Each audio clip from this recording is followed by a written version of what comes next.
Se você quiser mencionar que é ano novo, porque esse vai ser o primeiro programa do ano. Ah, bem pensado. Que isso, que honra, hein? É, Beni vai abrir o ano de 2020. Você vai dar sorte pra gente. 2024. Esse é o nosso amuleto, hein? Vai ser na primeira semana de 2024, primeira quinta. O ano passado foi o Stuberger, o primeiro. Ah. Eu queria te lembrar aí. Não, você tem um convidado como o Beni pra abrir o ano. É, meu amigo. Se o ano der errado, eu tô fudido. Uou! Tá começando mais um episódio do Tchado é Tchado, especial de fim de ano do Stock Pickers, que aliás, não é mais fim de ano, é começo de ano, Henrique Stetter. Pô, feliz ano novo, Pra Colinha. nós, Que pra honra. nós. Olha só, 2024, tivemos um 2023 no mínimo difícil, duro, É complexo.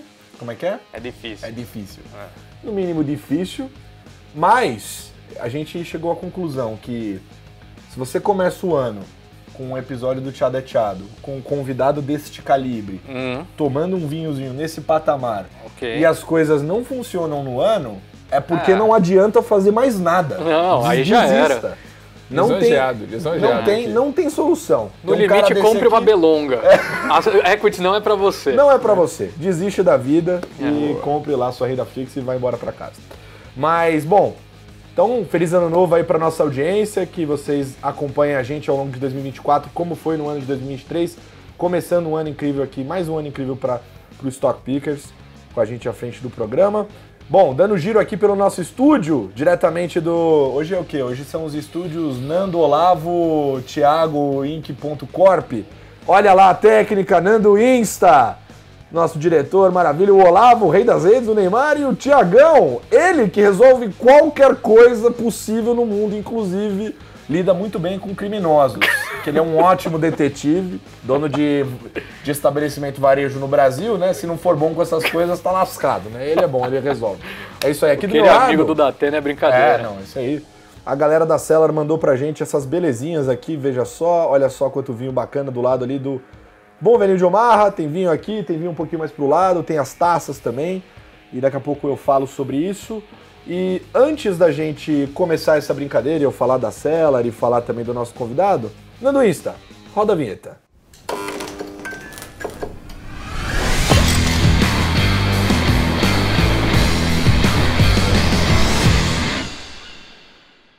Fecha 18 aqui no pai, fecha aqui, ó. Joga essa aqui pra mim.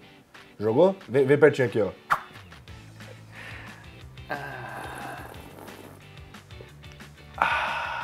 Que delícia! Obrigado, Cellar, que nos mandou estes vinhos incríveis pra gente degustar aqui ao longo desse programa, molhar as palavras, deixar as palavras mais sábias. A Cellar acredita numa filosofia de vinho que é muito parecida com a minha. Aliás, eles que me ensinaram quase tudo que eu sei sobre vinho, que é essa ideia de fugir um pouquinho dos grandes rótulos, né? E olhar aquilo que há de bom, além dos grandes rótulos, porque vinho tem muitos negócios de status e não sei o quê, e a Cellar foge um pouco disso e foca na qualidade, foca na entrega, foca na experiência, e com um portfólio que é com certeza o mais incrível do Brasil, com o melhor serviço também, a melhor curadoria. Então a gente fica muito feliz de ter os vinhos deles conosco aqui hoje.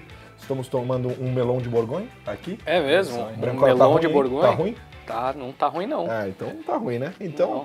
isso é a Cellar. E a gente vai mostrar aqui também, vamos abrir mais vinho aqui, pra vocês darem uma olhada como o portfólio deles é completo, inclusive a taça deles também. Essas taças são finalizadas à mão na Eslovênia, o negócio é de maluco. Na Eslovênia? É o cristal mais fino que tem, moleque. É mesmo? Esse aqui soprou, quebrou.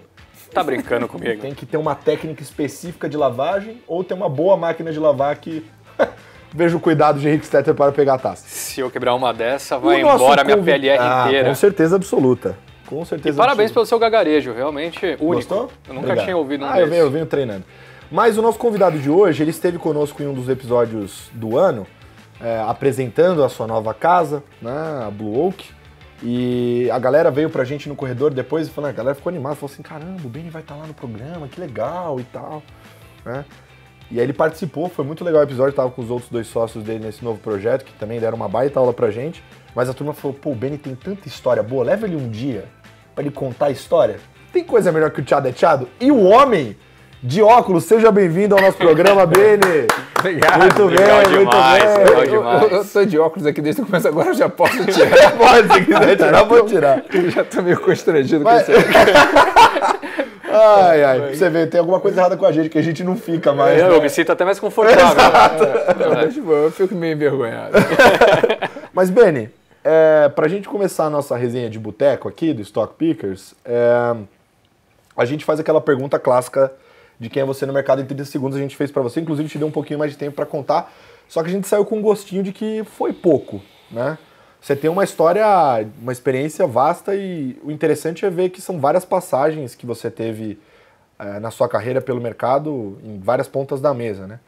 Mas eu queria pegar lá dos primórdios, assim, como que começa? Você, carioca, lá no Rio de Janeiro, a paixão pelo mercado, o encontro com o mercado aconteceu, olha lá, Mureta da Urca aqui no fundo. É isso?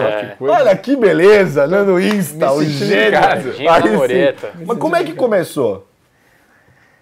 Cara, excelente pergunta, e você me faz uma provocação assim, até para eu refletir um pouquinho do início da minha história. Eu vou lembrando até um pouco das conversas que eu tinha em família. Eu tenho uma avó falecida já, mas engenheira, e na minha casa era engraçado, você tinha sempre ou engenheiros ou psicólogos, né? Então assim, então são os extremos. Caramba! Né? Meu pai é engenheiro, minha avó é engenheira, meu irmão é engenheiro, meu tio é engenheiro, minha mãe é psicóloga, minha irmã é psicóloga, tia psicólogas, então assim, então sempre tinha esses dois extremos. E aí eu me lembro com 17 anos pensando que eu queria fazer primeiro de faculdade, e aí eu fui conversar com a minha avó, né? Minha avó, origem judaica, né? Falou assim, Benny, primeiro você faz o que dá dinheiro, depois você faz o que você gosta. Um conselho que as pessoas...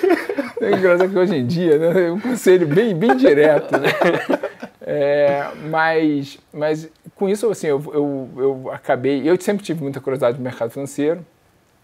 Acabo que vou fazer engenharia e meus amigos, muitos amigos de engenharia, de economia, e vendo ali... no Rio de Janeiro, a gente tinha as histórias, né, de garantia, de Pactual, de Banco da Bahia, né? Ou seja, você tinha várias histórias e você que sabia quem tinha ido bem, quem tinha feito resultado. Então, assim, o mercado financeiro Bozano, né, que foi para onde depois eu acabei parando.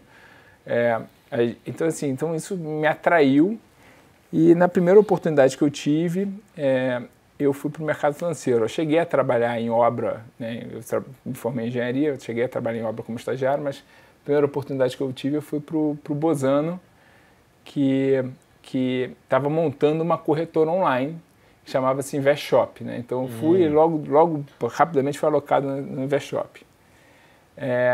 E no InvestShop era uma turma muito empreendedora. O Bozano tinha duas coisas muito legais, né? Na época o banco era liderado pelo Paulo Ferraz, né? Que é também uma lenda do mercado financeiro, tricolor assim como eu.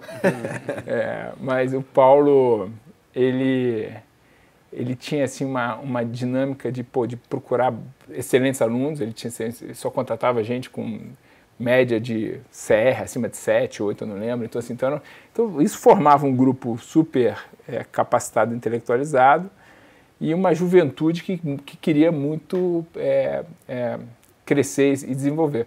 E nesse ambiente a gente montou lá essa corretora online, InvestShop. Eu cheguei logo no início, sei lá, fui o 20º, 30º, talvez até menos. E o Guilherme Vesmal também, né? Chegou, acho que até antes de mim, mas eu me lembro da gente chegando na mesma semana. E foi a minha primeira experiência no mercado financeiro, que era montar uma corretora online que estava super à frente do seu tempo. Assim, a gente tinha as discussões na época, que foram discussões que depois eu lembro da gente discutindo aqui na XP, anos depois, com um mercado muito mais maduro, mas a gente tendo essas discussões ali, 98, acho que era isso, 99. Cara, o mercado financeiro no Brasil, a Bolsa, cara, não movimentava quase nada. A Bolsa movimentava, sei lá, 300, 400 milhões de reais por dia. E a gente querendo montar uma corretora online, querendo fazer isso que vocês fazem hoje, entendeu? De programa. Mas, cara, a internet, cara, era meio discada, aquele pé. Não tinha. Então, isso que eu ia perguntar, por que vocês discutiam esse tipo de coisa, até pelo fato do ambiente não ser nada propício para isso ainda? Querendo inovar, de fato, era essa ideia? Querendo inovar, assim, para você ter uma ideia, tinha uma coisa assim, eu vou te contar um pouco, passado tantos anos, o crime já prescreveu, né? Cara, no início, o sistema do home broker funcionava tão mal que o home broker basicamente era o cara entrava, ele botava uma ordem, pô, vou comprar Petro 4. Um cara saía correndo, ia na mesa e gritava, compra Petro 4 lá para o Invest Shop. Caramba. Aí o cara, pô, comprava, boletava, assim, era o eletrônico. Era isso. Era cantado, só tinha uma interface ali. Chegou pela internet, o cara gritava na mesa, o cara, pô, mas pô, aí comprava e aí confirmava a sua ordem, aí entrava no online. Né? Mas a gente falava, porque a gente via que isso era o futuro. Claro. Entendeu? E era questão de criar comunidade, né? Você criar um ambiente de discussão, as pessoas estarem engajadas, as pessoas estarem operando. Mas eu diria que foi muito à frente do tempo. Né? E aí quando você faz um negócio muito à frente do tempo, é difícil. Né? E no final essa operação acabou sendo vendida para o Unibanco, eu fui junto para o Unibanco, né? E no Unibanco a gente juntou o Invest Shop com o Banco 1, que também era um banco à frente do seu tempo, que era um banco digital. Que, sei lá, mal comparando, é o que o Nubank hoje, né? Ou até depois a XP criou o próprio banco. Também era super à frente do tempo. E aí teve uma hora, isso tudo que eu estou te contando foram 2, 3 anos de carreira, talvez 3, 4, não sei. Eu super novo. E as coisas andavam, mas não se desenvolveram. Né? Esse negócio não se desenvolveu na época. Aí eu falei, cara, eu preciso ir para um negócio mais papai com mamãe. Não é nem papai com mamãe, é um negócio mais robusto. Aí foi quando eu fui para o mercado private. E aí eu lembro de uma história que é engraçada. Você via como que a gente era, vendendo no Invest Shop, né? A gente falou, pô, os clientes têm que operar mais. Né? Como que a gente faz para o cliente operar mais? As campanhas eram muito engraçadas, era assim, faça um day trade e só pague um trade. Era a grande campanha. Cara. E depois tinha um negócio, cara, faz um trade e ganha uma caneta. A gente tinha um acordo lá, que a gente comprou umas canetas melhores, aí o cara ganhava. Então, assim, era um negócio assim, era muito início desse mercado. E aí eu lembro de um amigo meu, que eu escuto muito, virando para mim, falando assim, cara, bem, e para ganhar dinheiro a gente vendia banner, né, no site. Isso não existe, né, cara? Mídia, assim, né? Mídia, assim, pô, imagina, o cara entrava lá para operar e tu ficava lá trocando banner, né? E aí teve um amigo meu que virou para mim e falou assim, pô, Beni, cara, se até banner você vende, cara, tu vende qualquer coisa, hein? Pô, vai vender uma coisa de maior valor agregado do que banner, né? Aí foi quando eu meio que parei e falei, putz, e aí depois teve a história lá do Banco 1, que a gente juntou, e também fui lá para a área comercial, novos negócios, e 3, 4 anos depois, eu falei, putz, cara, eu vou tentar fazer esse negócio de private banking. Mas isso foi quando você foi sair do Banco 1, Invest Shop Banco 1, que aí foi para tudo para debaixo do Unibanco, e o Unibanco tinha uma área de private banking, e eu falei, poxa, eu quero experimentar essa área. Mas só antes dessa migração eu tenho uma outra dúvida. Você contou um pouco das histórias, eu gostei que você comentou do ambiente, como era, uma turma bem empreendedora querendo fazer. E bom, tem duas figuras icônicas aí que se encontram, né? Que é o próprio Beni e o Guilherme. Como é que eram essas interações lá? Você tinha o Bench. O Beni e o Bench. Beni Bench. Como é que boa. era essa interação? Ela existia, não existiu tanto? Pô, super. Eu e o Bench, a gente, cara... E como é que era? Não, a gente se divertiu muito naquela época. Se divertiu muito.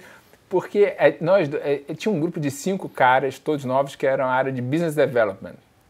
E eu ia atrás, nessa época, aí voltei de novo para o Invest Shop, eu ia atrás de estudantes, então a gente queria desenvolver um mercado de alunos de faculdade, recém-formados, mestrado, queria que essa turma começasse a operar, então a gente achava que esse grupo era um grupo mais propenso a usar o online, então talvez fosse uma turma jovem. Uma turma mais jovem, tinha menos dinheiro, sim, mas talvez estivesse mais perto ali para começar a operar online, porque existia essa barreira, né? E o Guilherme, ele começou a fazer acordos com corretoras. Tanto que depois tem que pegar a história dele, mas ele acaba indo montar uma corretora porque ele era muito próximo de várias corretoras. Então o que ele chegava? Ele chegava na corretora e falava assim, olha, você tem uma base de clientes aqui que é inativa, deixa eu transformar essa base numa base ativa, de uma maneira muito mais barata, online, e eu faço a divisão da receita contigo. Então a gente passava a semana viajando pelo Brasil.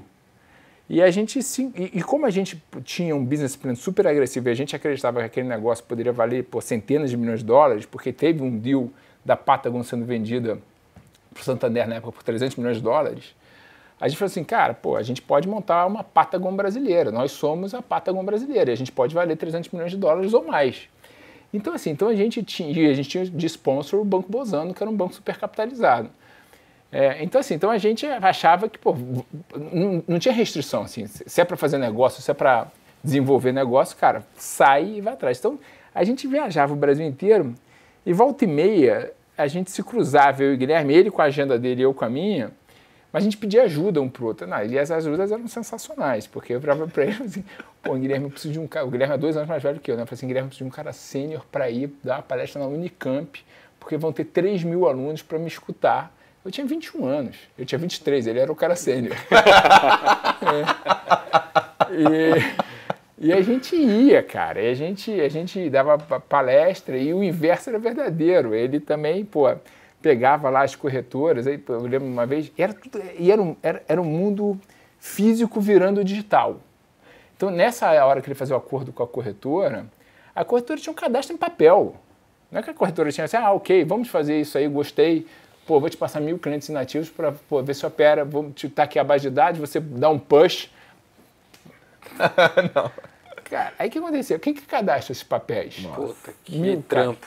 A gente passava a noite, a gente contratava digitadora e dormia no banco. E aí revezava. Então era uma super parceria de, cara, vamos botar esse negócio para funcionar.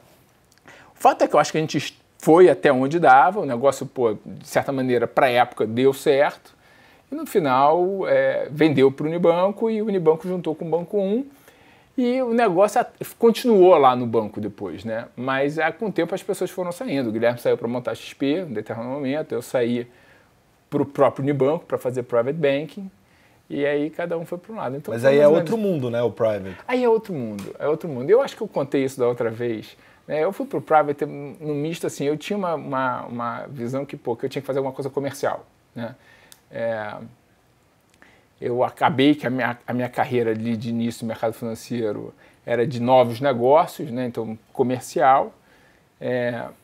Eu sempre me vi um pouco dessa forma, mas eu não sabia exatamente o que eu ia fazer. E eu fui para a Private Bank, que eu acho que eu contei essa história para vocês, que foi eu morando em São Paulo, já muito novo, morava num apart hotel, sabe? E a minha, na verdade, eu dividi o apartamento com um cara aí, que hoje é CFO de uma puta empresa. Outro dia ele mandou uma foto de uma geladeira vazia, falou, lembra da nossa geladeira? Eu falei, lembro, só que não tinha nada na nossa, essa aí tinha 2 iogurtes. Quem nunca? Quem nunca, né? Caraca, né? Era uma história de uma figurinha da Faria Lima, né? Como o cara se vende com a vida real. Era exatamente a gente ali, cara. Nossa vida real. Carlinhos Bezerra, um abraço pra ele. Boa. Aí a gente... Você me perdi. Bom, aí eu queria voltar pro Rio de Janeiro. E aí, cara, tinha uma vaga em private no Unibanco. Aí eu falei, putz, cara... Como que é tchado, né? Cara, me dá essa vaga aí que isso aí eu acho que eu sei fazer. E, de fato, eu peguei ali, início dos anos 2000, um mundo muito de renda fixa, né? Como eu falei, bolsa super incipiente.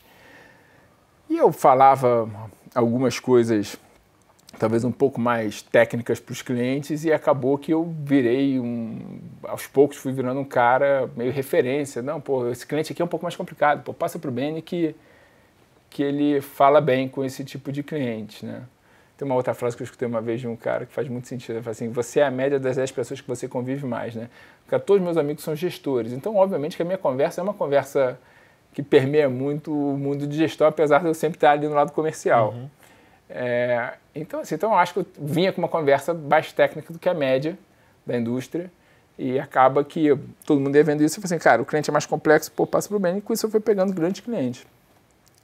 E aí foi quando eu começo minha carteira lá de private no Unibanco no Rio de Janeiro. Foi uma super experiência. Até que chegou um dia que eu falo assim, cara, para mim isso aqui eu preciso de mais. Eu resolvi estudar fora e fazer mestrado fora, aí eu fui para Filadélfia. Aí eu vou dar Ali, eu imagino que tem bastante gente quando está procurando o primeiro emprego, começa a entrar em um monte de site, né, de empresas, de bancos, e se depara com aquela lista de vagas que a pessoa não entende direito o que cada vaga faz, né? Difícil é entender alguma. No limite, uma ou duas ali, mas... Só a galera do INSPER. Pode ser. Porque eles já estão aí antes, né, antes de começar.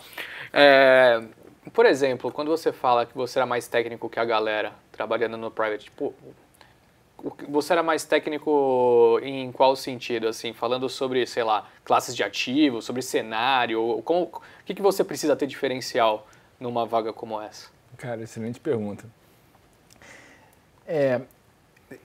Eu vejo uma evolução em toda a nossa indústria. Né? Eu vejo assim, agora que com o nosso negócio e que eu estou entrevistando gente do INSPER, cara, realmente a turma é muito bem formada. Cada vez mais as pessoas, nas escolas, elas têm mais acesso. E não é só a escola, eu acho que é isso aqui, cara. É o que vocês provêm, entendeu? Então tem conteúdo na internet, tem vídeo. Então, assim, eu vejo as pessoas muito mais maduras do ponto de vista do que querem, do que é o conteúdo necessário. Indo lá para trás, você tinha que procurar muito mais, assim, interagindo, buscando livros e etc. Eu acho assim, é uma resposta ampla, tá, assim, do que era mais técnico. Tem gente que acha que vai trabalhar como assessor de investimentos, e uns até funcionam, só como o americano chama, no wine and dine, né? Então, assim, pô, eu vou ser simpático. E o que eu digo é o seguinte, na maior parte das vezes, o ser simpático é uma condição precedente, né? E depois, você tem que trazer algum conteúdo para aquela pessoa e eu acho que talvez um dos grandes desafios é você trazer o conteúdo e sempre ajustando aquele conteúdo para o nível de conhecimento que a pessoa está interagindo contigo, para você também não ser um arrogante. Quantas vezes eu não escutei de pessoas que falam assim, pô, o outro cara que veio aqui usou, pô, metade das palavras que ele usou foi em inglês. Pô, eu tô aqui no Brasil, como que o cara vem aqui e me dá, né, 15 exemplos, gerou alfa, beta, isso não é nem inglês, né? Pô, structured, não sei o quê. Eu falei, pô, cara, me dá a conversa no meu nível. Mas eu acho assim, eu acho que esse técnico é você conseguir dar tanto, eu sempre gosto de pensar essa conversa assim, dá uma visão macro, então você sempre tem uma opinião macro, então assim, isso de alguma maneira já é uma tecnicidade, entendeu? Se você tem uma opinião do que está acontecendo no mundo, seja Estados Unidos, Europa, Ásia, ter uma noção do que está acontecendo no Brasil e como que isso se comporta nas classes de ativos. E aí, eventualmente, vai acontecer que você vai cair numa conversa realmente técnica de algum assunto realmente específico, que algumas vezes você vai ter conhecimento, outras vezes você vai pedir desculpa fazendo, deixa eu estudar um pouquinho mais e te volto. Nesse caso, tem uma história que eu acho sensacional, contando as histórias do passado, né? Que aí eu já no private do Unibanco, eu querendo montar minha carteira, eu querendo trazer mais clientes, eu sabia que tinha uma instituição que ia pagar bônus para os seus diretores na data X, né? E alguém me contou essa história, não lembro quem, alguém me contou. Eu falei, putz, cara, eu vou lá, mas não conheço ninguém. Cara, é muita cara dura mesmo, entendeu? Aí eu fui lá, eu cheguei no prédio, era o prédio inteiro dessa empresa. Cara, deixaram eu entrar até o andar da diretoria sem me pedir nada. Com certeza não foi aqui. Não foi aqui. Não, e outros tempos também. Cheguei no andar da diretoria e pedi para falar com o CEO. Aí me veio a secretária do CEO. O CEO não veio a secretária do CEO. Bom, quem é você? Aí eu falei, não, eu trabalho num banco, estou querendo conversar com ele para falar um pouco dos investimentos, etc, etc, etc. Ela, falei um pouco mais, depois eu acho que mandei uma caixa de bombom ou alguma coisa assim. Eu sei que ela marcou a reunião para mim e o cara, sei lá, semanas depois, ele senta na minha frente, olha para mim, porra, assim, quem é você? Porque ele chegou na reunião, CEO, né? Tá na agenda lá 10 mil coisas, ele vai entrar numa reunião, entra na outra. Aí ele sentou na minha frente, olhou na minha cara e falou assim, quem é você? Eu falei, eu sou o Beni, pô, sou gerente do private, pô, do Unibanco, não sei o quê, eu queria te falar um pouquinho. Ele falou, mas quem marcou essa reunião? Imagina o cara do nada Ele aparece... levando na boa. E quem marcou essa reunião? Aí eu falei, não, foi a sua secretária. Aí o cara olhou pra mim e falou assim, cara, eu juro, ele olhou no relógio e falou assim, você tem 30 segundos pra falar o que você quiser. E depois eu vou levantar e vou embora. Eu acho que eu falei tudo que eu sabia do mercado financeiro em 30 segundos. Todas as informações juntas, possíveis e inimagináveis. O cara saiu falando tudo. E no meio desse negócio eu falei alguma coisa de algum papel, eu não sei, eu falei alguma coisa de algum papel que ele se interessou, que era uma dívida que por acaso eu tinha estudado um pouco daquela estrutura da dívida daquela empresa. Uhum. E era um negócio que ele queria saber. E o cara começou a me arguir por um negócio muito específico, que, sendo muito sincero, foi na sorte que eu sabia, porque pô, se fosse dívida de outra empresa eu não ia ter todos os detalhes que eu tinha. Sim. Aí o cara falou, gostei de você. Volta aqui, vira um dos meus grandes clientes e amigos de vida. Que loucura. E anos falando Que com esse louco. cara, etc. E tal. Então, assim, também tem que contar um pouco com a sorte, né? Não, total. Mas me fala uma outra coisa, Beni, que agora me aguçou uma curiosidade. Eu imagino que assim, a secretária marcou essa reunião. Aí passaram alguns dias, você foi para a reunião e imagino que durante o caminho até chegar à reunião você devia estar pensando nervoso. Que porra eu tô fazendo, né? O que eu vou falar, como eu vou puxar esse assunto. Imagino que seja muito do trabalho do cara private também ser sociável, né? Ter essa capacidade de lidar Shaking bem em hands. momentos difíceis. Mas o que passa na sua cabeça, você que foi uma pessoa com sucesso nessa área, num momento como esse? Como você se convence aí e fala, não tô fazendo uma coisa muito louca, vai dar certo? Ou você só vai e espera com que qualquer resultado apareça? Assim, como que é esse momento? Olha, é engraçado. Eu tenho muita história aí de... Você só vai. Cara de pau. Assim. Você só vai. Não, porque assim, você sabe que você tem a maior probabilidade, quando você vai estar fazendo uma prospecção, principalmente de uma pessoa que você não conhece, é a primeira vez que você está vendo, não acontecer nada. Perfeito. Né? Então você vai com a sua... Você calibra as suas expectativas. Entendi. E uma coisa que depois eu fui estruturando na minha cabeça e lendo mais sobre, etc. e tal, acho que nessa época eu até trabalhava de maneira mais desestruturada, que é o seguinte, você vai para a primeira reunião com o objetivo de marcar a segunda. Você não vai para uma primeira reunião achando que você vai resolver e a pessoa vai virar teu cliente. Você vai para a primeira reunião para conhecer, para perguntar, para se apresentar, etc. e tal. Então, assim, você vai com a cabeça de criar um processo, né? Depois Processo de venda. Processo de venda. Então, assim, provavelmente eu ia para essa reunião menos nervoso que eu vim para cá dessa entrevista. Talvez a pergunta é como você veio para cá dessa entrevista, mas Jura mesmo? Ia na boa, assim meio que acostuma com o momento. Não, acostuma. É uma, assim... Vira rotina, né?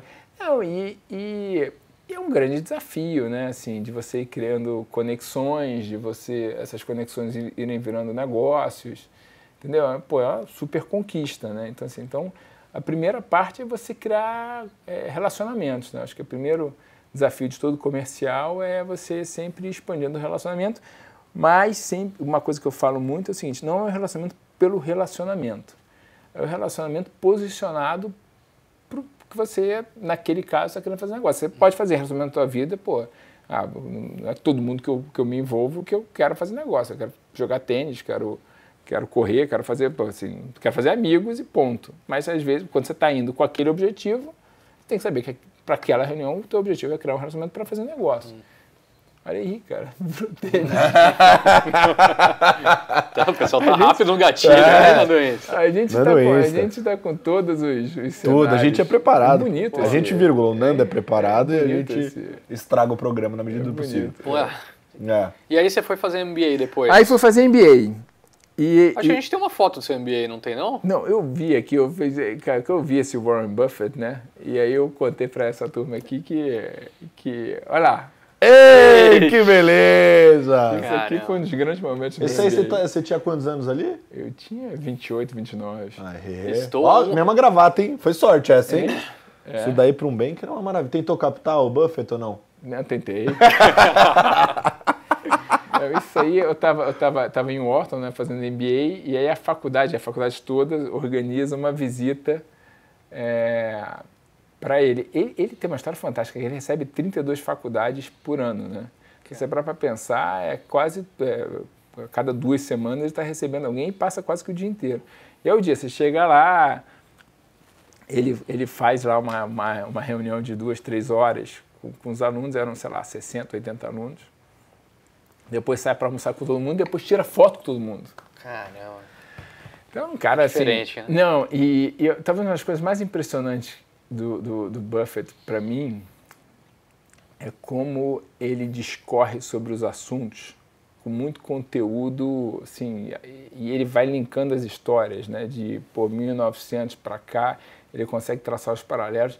Realmente é uma das mentes mais brilhantes que existe, né, e foi um prazer, né, isso é foto aí, a minha cara de alegre lá. Dá pra perceber. Minha cara de alegre. E na época, o real estava forte. Eu dei uma nota de R$20 para ele, falei assim, guarda que isso vai valer muito. Puta que pariu. Eu tinha curiosidade de saber o que ele fez com a minha nota de R$20.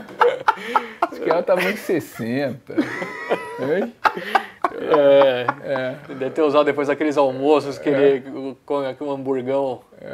Mas essa história aí do MBA, quer dizer, você já tinha uma carreira ali, né? Você já tinha passado alguns anos no Private, antes na Invest Shop. Você largou tudo e foi pra lá.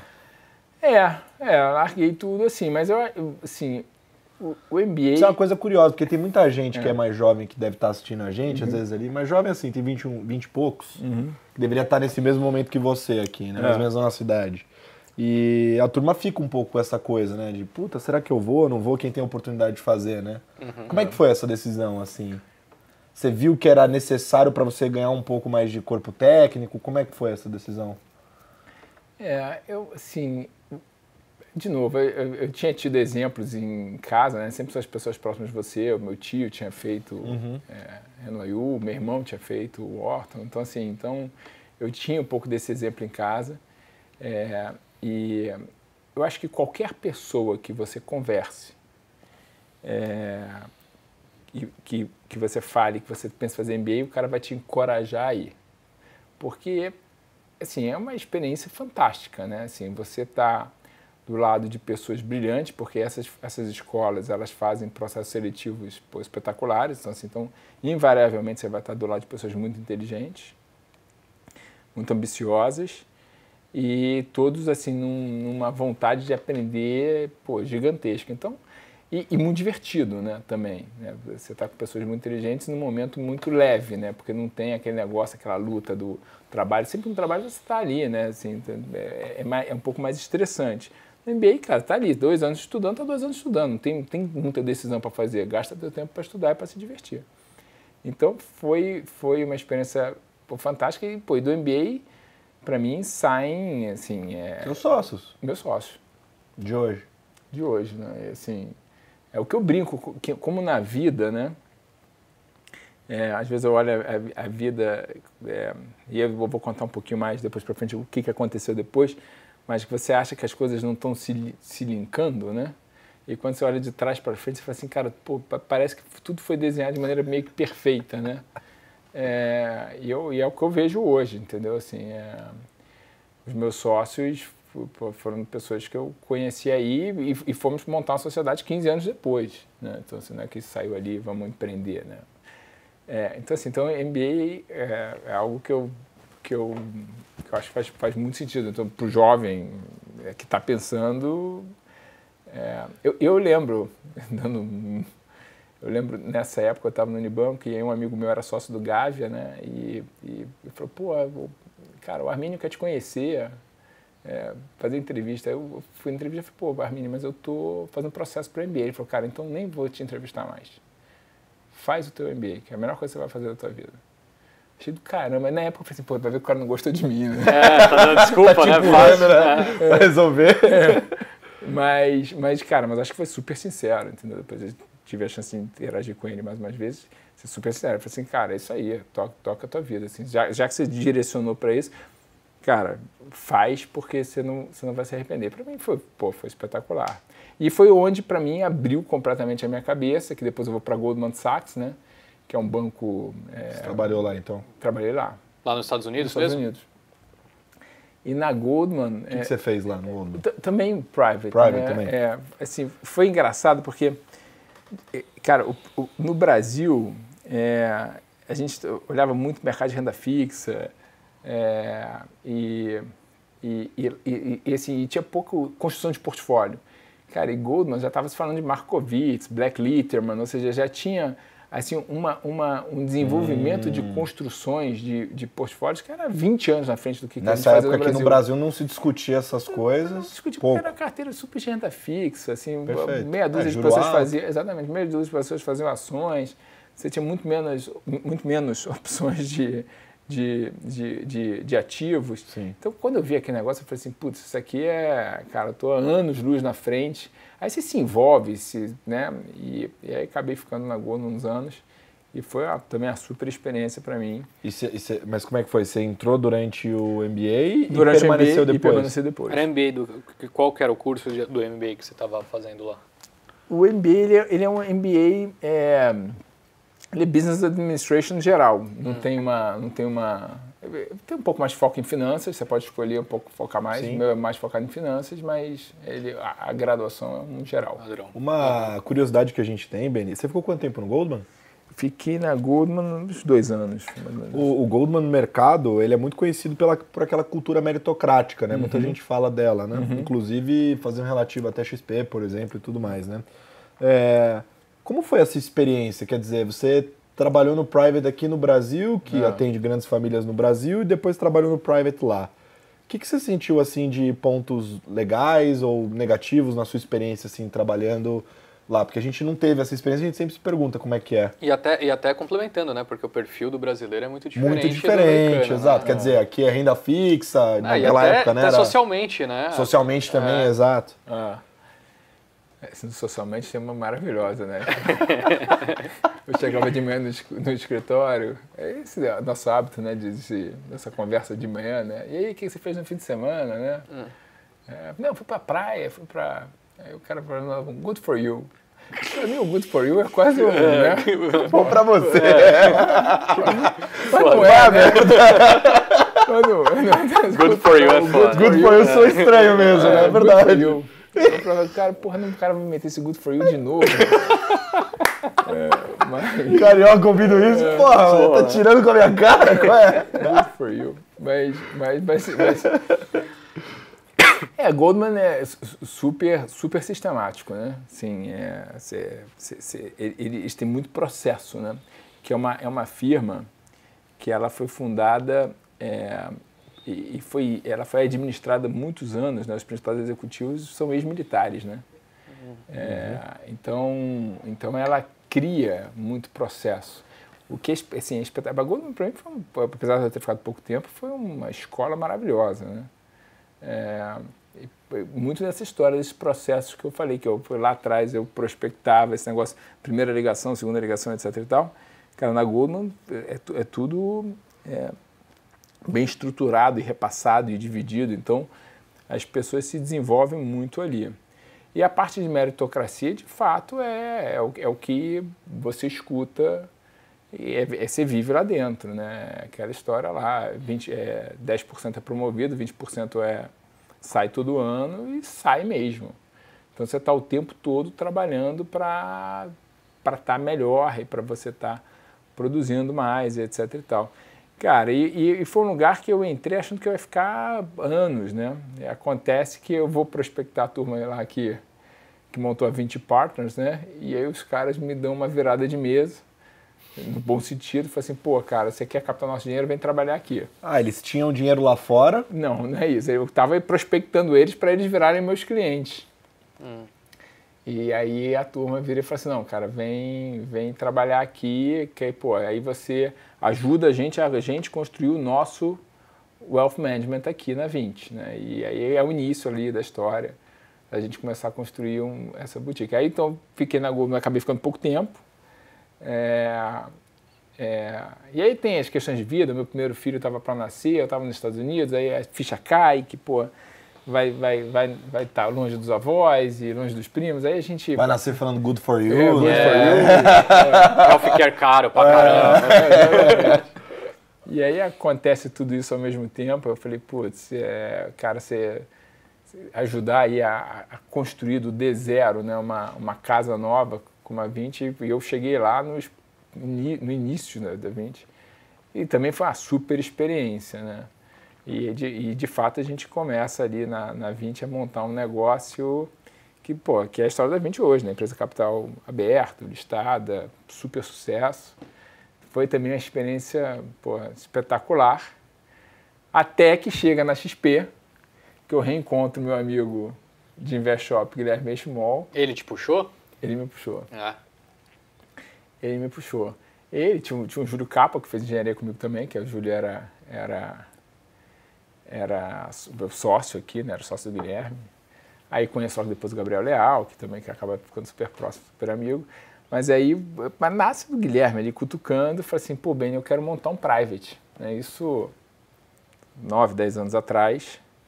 Eu também tem uma história boa disso aí, o Guilherme também gênio na forma que atua, né? Guilherme, pô, Ben, vem pra cá. E eu falei assim, pô, cara, assim, a XP era muito varejo.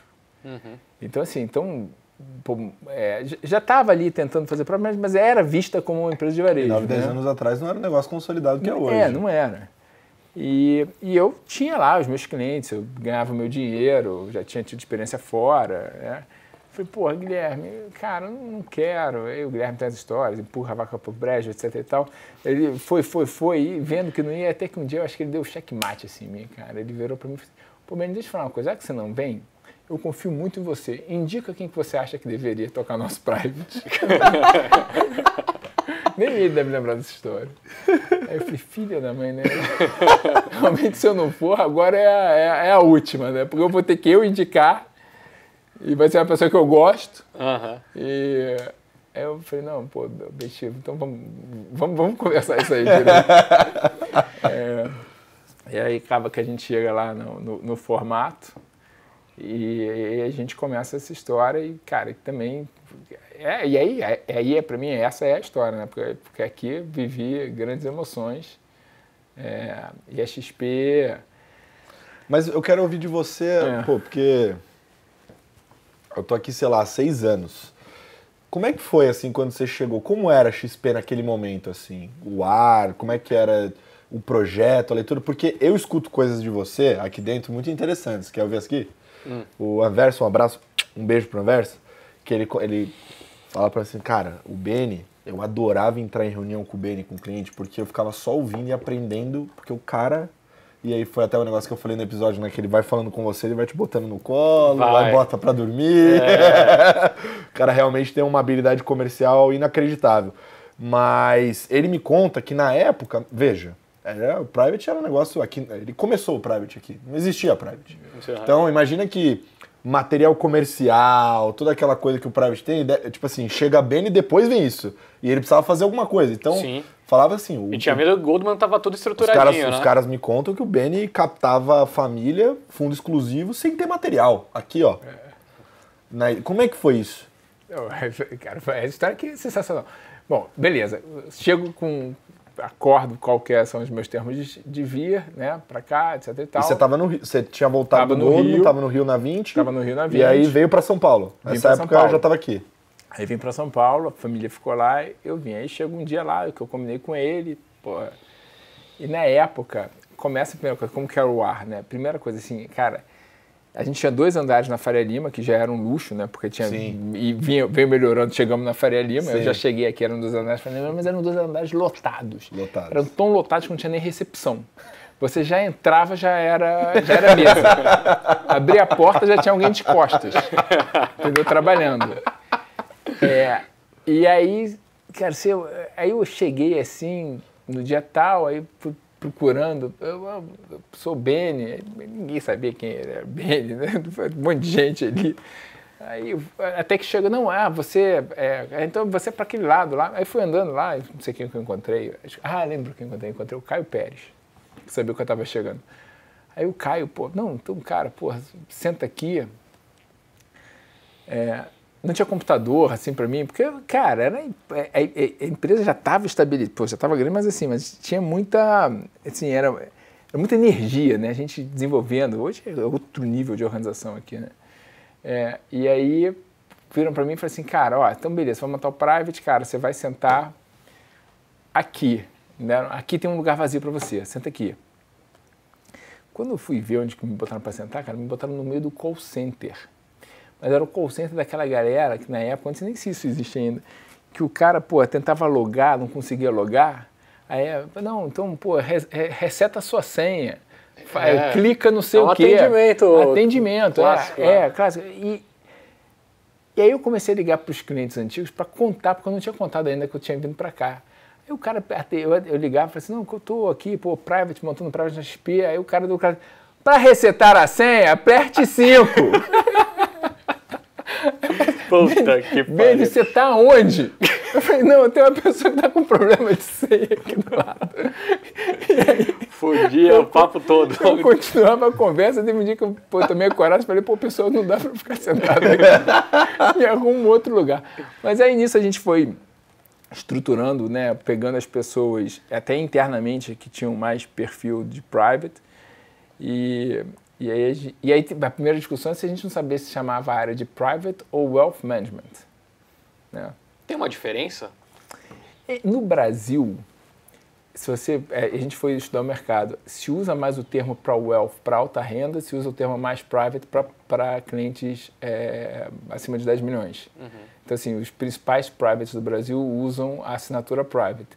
E as principais instituições do Brasil, né, de grande mercado, usam mais o wealth management como um alta renda. Então, a gente parou para olhar e teve essa discussão, né, de o que a gente queria fazer. Fora do Brasil é diferente. Mas uma das coisas que me marcaram era que o wealth management, cara, eu saía para visitar e, cara, as pessoas não sabiam nem o que é o wealth. Me mandaram um e-mail uma vez, prezado senhor wealth.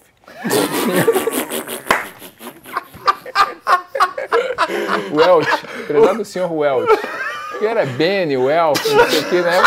Prezado senhor Welch. Essa eu não enxerguei vindo.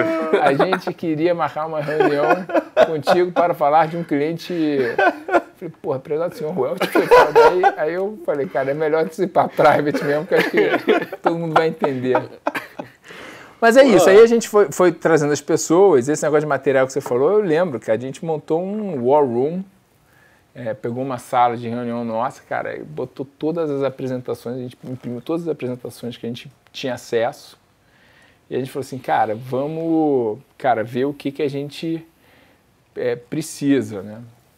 Na época, o Léo Campos está até hoje aqui na XP, na tesouraria, um cara fantástico. Eu falei, o Léo fez ITA. Eu falei, a gente tem que fazer o nosso sistema de alocação agora. Então, porque, não adianta, né, baseado em Markowitz, a gente tem que pensar como que a gente vai fazer. A gente começa a criar o nosso sistema e com o tempo vai entrando pessoas cada vez melhores, né? A gente teve aí ao longo da vida, cara, pessoas fantásticas que contribuíram com a gente em determinados momentos, outros que estão até hoje.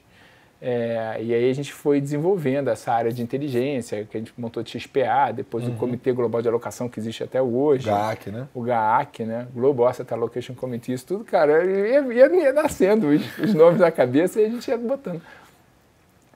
E aí sim, aí a gente criou, ou seja, o nosso pitch, o material formal, e então, com o tempo as coisas foram, os relatórios, os extratos, entendeu? Assim, tudo, assim, era um negócio literalmente que a gente foi montando do zero, e tinham que ser diferentes, né? A XP sempre teve o extrato dos clientes, mas a gente tinha formas diferentes de ver, a gente tinha outras classes ativas, a gente começou a ter a história de fundo exclusivo, então, assim, que não entrava no extrato original da XP. Então, tiveram várias estruturas, adaptações. Mas, de fato, no início, tinha que vendendo... Teve um outro cliente, ele vai lembrar da amigo, ele virou para mim e falou assim, Beni, mas não tem extrato. Foi um dos primeiros fundos exclusivos que veio para cá, né? Ele falou, pô, mas não tem extrato, cara. Você vai me dar o quê? Um Excel? Eu falei, cara, confia em mim que vai ter extrato. E ele falou, pô, beleza, cara. Então, assim, eu confio. Então, você vai criando goodwill com os seus clientes, né? Então, os clientes falam assim, então, não, tá bom. Então, ok, eu fico aí 3 meses sem extrato, um dia sem eu acredito que durante 3 meses, eu acredito no quanto você vai me dizer que foi a rentabilidade da minha carteira. Mas... Porque a gente... Mas aí com o tempo foi desenvolvendo. Então essa história, cara, assim... E coisas mais legais, né? Que é pensar no que você quer de cultura, entendeu? Assim, você está montando um negócio do zero, está montando um time do zero, está montando uma área do zero, entendeu? Qual que é a cultura que você quer para a tua área, entendeu? E eu sempre via na XP um desafio, que sinceramente eu acho que hoje não tem, porque eu acho que a XP chegou lá, tá, né, muito mais longe, inclusive, que a empresa ela era vista como varejo. Então, quando você chegava para alguém para falar de private, as pessoas viam como varejo. Eu me lembro que eu instituí uma coisa que a turma ficava chocada. Porra, mas só a gente? Eu falei assim, cara, todo mundo vai de terno e gravata. Porque, pô, a gente tem que ser visto como os caras sérios dessa empresa. Então, teve uma época, cara, que todo private vinha de terno e gravata e a empresa inteira estava lá com roupa mais despojada. E eu, cara, eu falei assim, pô, porque você representa o dinheiro do cliente. Porque, pô, né, o cara já tem esse preconceito. Não, será que vocês de fato fazem, não fazem?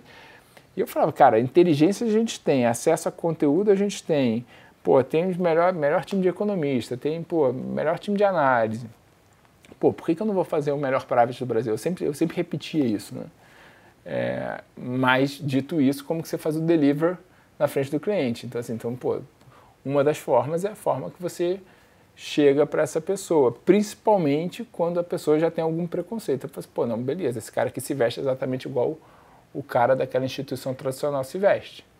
Né? De novo, tudo mudou também em 10 anos, acho que cada vez menos se usa terno e gravata, é mais comum você ir de maneira despojada, etc e tal, mas naquela época se usava. Então eu falei assim, cara, dado que a gente é um novo entrante, não é a gente que vai dizer como se veste, vamos se vestir como todo mundo na indústria se veste. Não é a gente que vai inventar um nome novo, a gente vai usar um nome que para a indústria é comum. Então, assim, no início do trabalho aqui no Private foi sempre posicionar para que as pessoas, quando recebessem um telefonema do XP Private, falassem assim, legal, então assim, então entendi. Tem um Private lá, como tem um Private no Itaú, como tem um Private no Bradesco, como tem o Credit Suisse, como tem o UBS, etc e tal, tem lá um Private que é um grupo especial, diferente, etc e tal. Eu acho que, de fato, a gente acabou construindo isso e isso vira um ciclo virtuoso, né? Porque a gente atrai pessoas melhores, clientes melhores e assim vai crescendo e chegou onde chegou, que foi até ter lá recebido o prêmio da Euromoney, melhor private do Brasil. Então, assim, foi uma história lá de construção. Acho que foi o melhor private da América Latina que a gente ganhou. Então, assim, teve uma história lá de 8, 9 anos que construiu, que virou um negócio, virou uma marca referência, né? Qual foi a maior dificuldade, você acha, nessa trajetória? Olha, eu acho que, como eu falei aqui bastante, assim, como você cria numa empresa que durante aquela época era muito visto como um negócio de varejo, um negócio de private que é super distante. Então, acho que essa é a maior dificuldade. Então, assim, esse era o maior questionamento do cliente e da pessoa que vinha trabalhar com a gente. Né? Porque a pessoa fala assim, pô, mas vocês não são. Eu falei, não, somos. Então, assim, essa foi a dificuldade que a gente foi vivendo ao longo do tempo e foi vencendo. Mas, assim, para mim, claramente, a maior dificuldade é como construir um negócio de private /atacado dentro de uma indústria, dentro de um business que nasce do varejo. Né? Então, assim, você tem que ir quebrando essas barreiras. Deixa eu fazer uma pergunta até de algo que a gente falou já há alguns minutos, mas a conversa acabou migrando, eu não quis interromper. Um ano atrás, um dos convidados que a gente recebeu no Tchado foi o Braga, o João Braga. Legal. E uma das histórias que ele nos trouxe foi exatamente sobre como o Benchimol o convenceu a vir para a XP. Falou que levou ele para comer no Nagayama. No Naga. Ele não achava que não ia, passou um tempo, depois da reunião, se sentiu completamente convencido. Esse poder de convencimento do Benchimol realmente é talvez um dos maiores diferenciais. E ele mesmo fala que o maior mérito da carreira dele, da história dele, né, foi ter encontrado bons sócios para fazer aquilo que ele não sabia, melhor que ele, né? Se esse, eu acho que é sem dúvida. Acho que se você tivesse que elencar dois, eu acho que esse... Ele te convenceu, né? Me convenceu. Eu acho que esse, assim, de fato, encontrar boas pessoas. Acho que o Guilherme tem alguns pontos super legais, né? Mas encontrar boas pessoas, empoderá-las, né? De fato, o Guilherme é um empreendedor que ele te faz ser empreendedor junto com ele.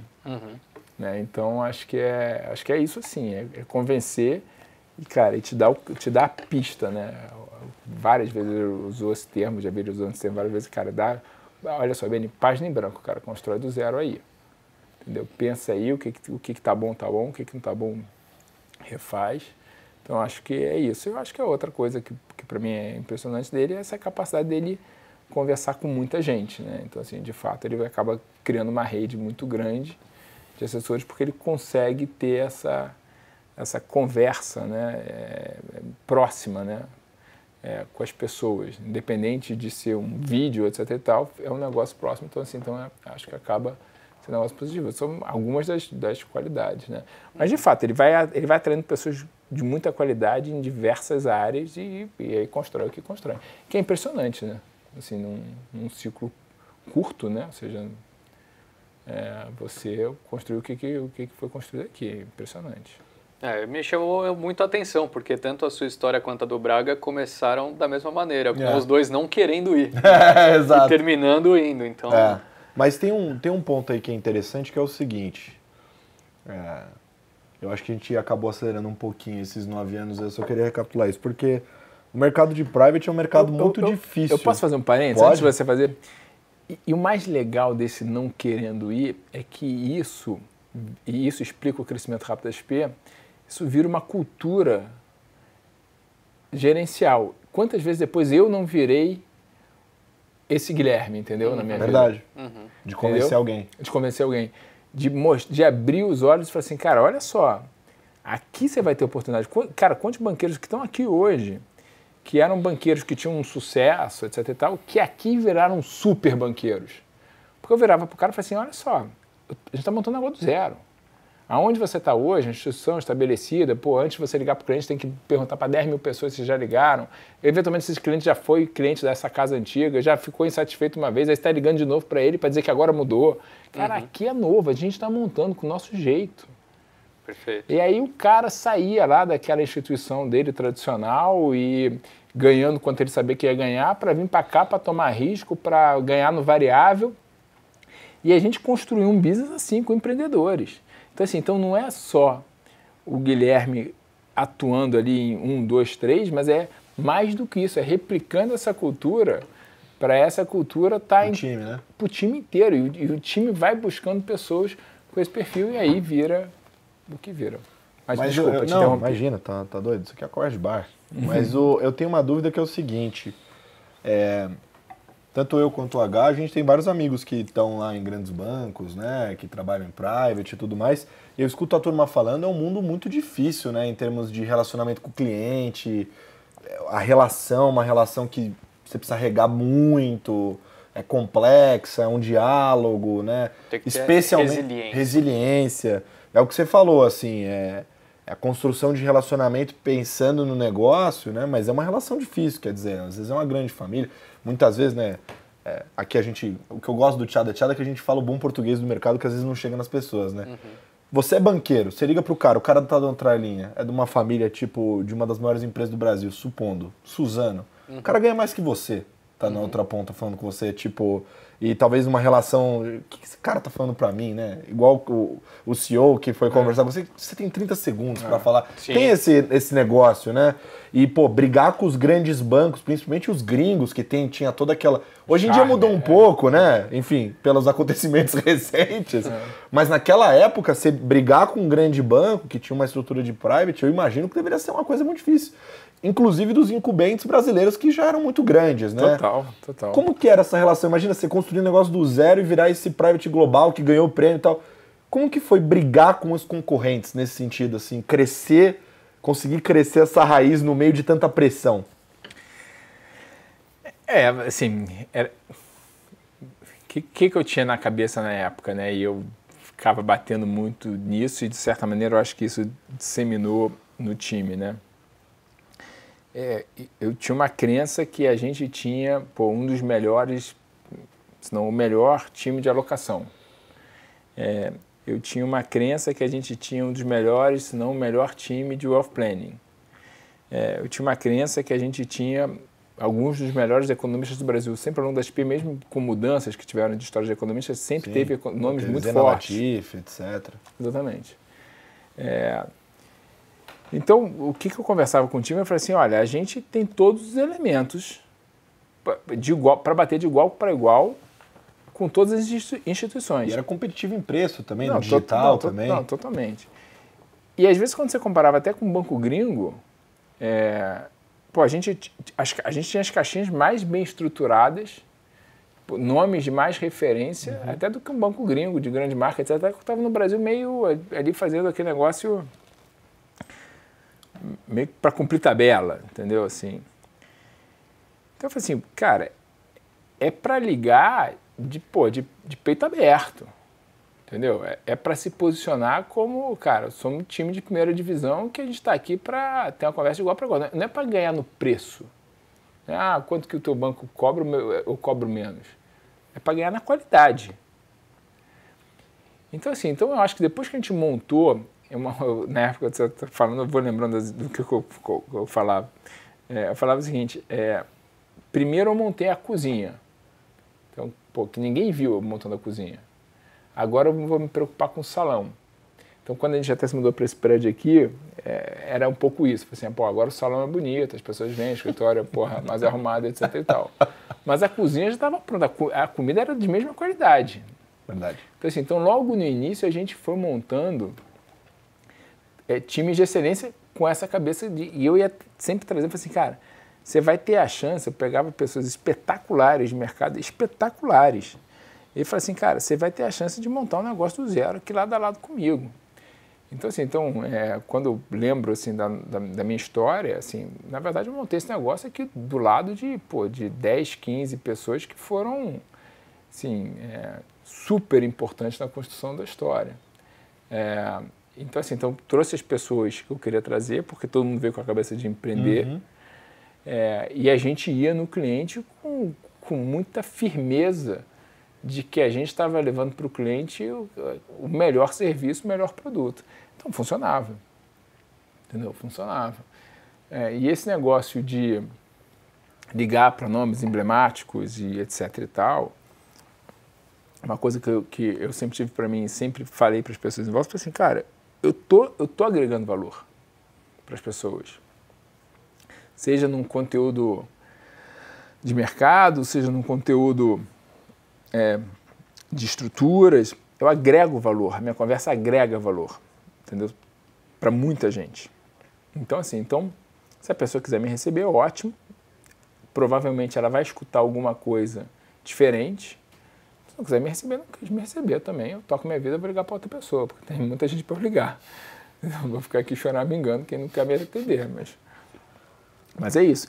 E aí você, liderando o time um pouco mais na estrutura, é você ir repetindo essas coisas para o teu time atuar dessa forma também.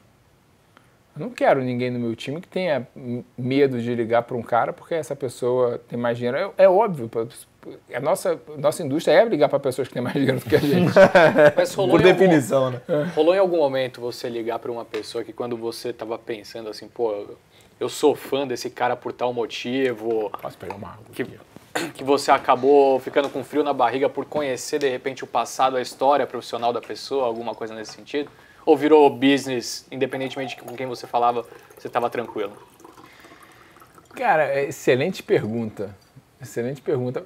Certamente tiveram casos, e principalmente você mais novo, onde você ficava nervoso, né? Assim, você tinha um respeito enorme. Isso tudo que eu estou te falando, você vai construindo caráter ao longo da vida, né? Assim, o conhecimento, reputação. Mas assim, acho que mais novo, sim, eu estou tentando lembrar, assim, mas a história que eu contei desse CEO, eu estava lá, provavelmente me segurando para não tremer, e N outras. Sim, mas Você respira, né? Faz ali o exercício de respiração antes e fecha o olho e vai, né? Mas não tem assim nenhum caso que me vem à cabeça assim de, cara, eu tava super nervoso naquele, acho que vira business as usual também, entendeu? Você fala assim, cara, você bota o chapéu de private banker e vai embora, né? E é engraçado que a sua trajetória, à exceção da Goldman e do Itaú Unibanco, né, que era o Unibanco, depois teve essa união, a gente viu você empreendendo em todos os momentos, né? 2 vezes dentro de uma empresa e agora você está empreendendo a sua própria jornada. Stetter, exatamente, cara. E foi isso que eu contei um pouquinho antes e para mim é a minha reflexão hoje, né? Eu lembro, assim, na minha carreira, eu acabei, cara, esquecendo de contar, né? O meu primeiro estágio foi em marketing na Cera Johnson, olha só. Postaram lá na faculdade, marketing, para fazer esse negócio de marketing. Eu queria experimentar as coisas diferentes.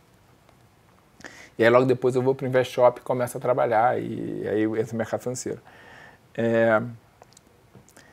Mas eu lembro, na época do InvestShop, né, que a gente teve lá venda para o Unibanco, não foram tudo flores, né? Teve ali, a gente achava que valia 300 milhões de dólares porque ia vender para a Pata, no dia seguinte achava que valia 0, aí né, estourou a primeira bolha da internet, enquanto a gente estava lá, então... Aí eu lembro dessa época, eu pensando assim, caracas, cara, porra, o cara que ficou lá na Cera Johnson, lá, virou gerente de marketing, tá ganhando, sei lá, X mil reais, e eu aqui, esse negócio, pô, não foi. Aí beleza, aí passa um tempo mais, junto lá com o Unibanco, vou pro private, carreira funciona um pouco mais, eu esqueci daquela história. Aí vou fazer meu MBA, decisão minha, etc e tal, mas, cara, aí meio que o Brasil deu um boom, né? Enquanto você estava lá. Enquanto eu estava lá. Aí eu falei, cara, que eu deixei minha carteira pro cara, deixei minha carteira, agora boom de IPO, porra, o meu cliente fez o IPO da companhia dele, virou, porra, bilionário, o cara ganhou dinheiro porque participou do deal e eu aqui, cara, estudando, ganhando 0. Olhava pra trás e falei, cara, o que eu fiz, cara? O que eu fiz, assim, porra, era só ficar quieto, porra. Já tava lá, sentado, já tinha meus clientes, mas fiz. Aí, cara, fui para Goldman, ok, beleza, ainda, né, olhando lá para trás. Aí fui para 20, né? E a 20 foi um processo de empreender. Então, assim, até ramp up, demora, né? Assim, não é no dia seguinte você já tem cliente e, pô, já tá ganhando dinheiro, já tá pagando bônus para todo mundo. Não, você vai ramp up. E mesma coisa, deixei uma carteira, porque eu na Goldman, apesar de ter ficado pouco tempo, foi um período que deu muito certo a minha carreira ali, né, funcionou muito. E eu falei, cara, de novo, deixei cliente aqui, cara, pô, se eu tivesse na Goldman, sempre com a cabeça muito curto prazista. É muito assim, cara, olhando o ano anterior, se eu tivesse lá, eu teria ganhado mais do que eu tô aqui. Mas também, não, cara, pouco importa isso aqui, cara, tem que pensar mais no longo prazo, e aí a 20 vai dando certo. Acaba sendo da 20 muito mais por esse desafio, né, que o Guilherme me propõe de vamos montar, porque pô, a 20 também estava indo super bem. Aí vem para XP super intensa, mas também teve um momento ali, cara, que XP, cara, no início os salários eram baixíssimos, né, assim, a gente ganhava, assim, dinheiro para sobreviver, entendeu? Não era assim, era o que a gente tinha para ganhar eram as ações, né, no dia que acontecesse algum evento de liquidez, mas a gente ali não ganhava dinheiro. E eu falei, pô, cara, na 20 minha vida estava tudo direitinho, pô, ganhava dinheiro, né? Mas, pô, quando aí, beleza, aí as coisas dão certo na XP, né? Lá, pô, a gente vende parte pro Itaú, depois tem IPO, etc e tal. Eu olho para trás, tudo isso, né? Aí eu falo assim, cara, se eu não tivesse vivido ali o InvestShop, eu acho que eu nunca teria coragem de empreender ali como eu empreendi na 20, né? Se eu não tivesse tido o Goldman Sachs, eu nunca teria sido o cara que, pô, capaz de fazer um private na XP que veio com a cabeça organizada. Se eu não tivesse tido a 20, onde eu vi que dá para montar um negócio do zero, eu não teria aceitado o desafio da XP, porque, eu já tinha tido, junto com outros, a experiência de montar um negócio, e aqui eu falei, cara, dá para montar. E talvez, hoje em dia, se eu não tivesse vivido tudo isso da XP, eu não teria hoje a segurança de empreender um negócio com os meus amigos lá de trás, que tem uma puta experiência no mundo de special situations, e eu falei, cara, vou explorar uma coisa nova junto com pessoas que eu confio demais. Então, assim, eu acho que no final, quando você vai olhando assim em retrospecto, parece assim, cara, parece que tudo está rimando, né? Mas no dia, você fica nervoso. Assim, no dia a dia, você fica nervoso.